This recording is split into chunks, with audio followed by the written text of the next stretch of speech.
Now, the RBA has dashed our dreams of an interest rate cut before the end of the year.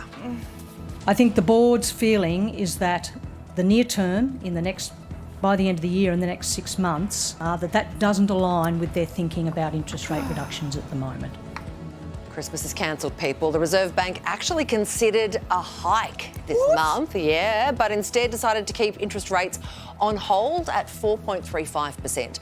The board argues inflation is still too high and is only likely to fall into the target range by late 2025. Well, joining us live now is independent economist Chris Richardson to help us make sense of all of this. Chris, what did you make from today's decision? What did you take away?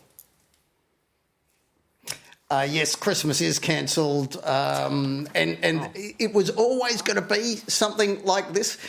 They said two things. One, the economy is actually looking a little better than they expected a few months ago, but inflation is also looking a little stronger. And those two things are going together. Government's spending more than they expected, so that gives a stronger economy, but stronger inflation, and same population growth slowing, but not as fast as expected. More people, stronger economy, but a bit more inflation. So don't get too excited about Christmas. Got that. When do you think we could maybe see movement either up or down when it comes to rates?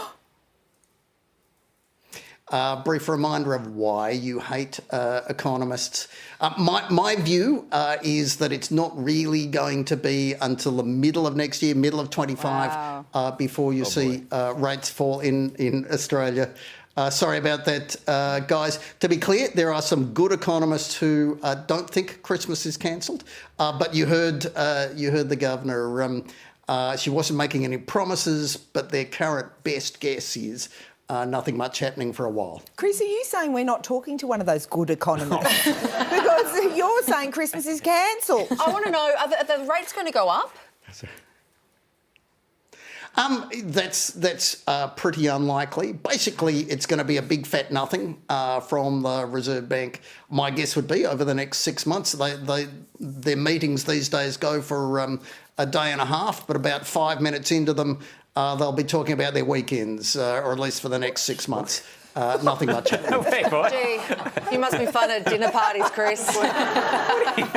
We know it's not your fault, but look, there are predictions of a US recession. Does that mean we could be facing a recession here too? Never say never, but US is slowing, but I don't expect a recession there.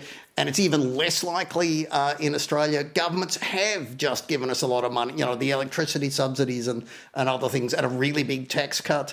That makes any recession in Australia less likely than elsewhere. And again, our population growth is slowing, but it's faster. Gold medal for Australia versus the US. Any good news, Chris? Any good news that you can give us? I'm an economist. Good news is not my specialty. Well, thanks for giving it to us straight. Chris, thanks for your time.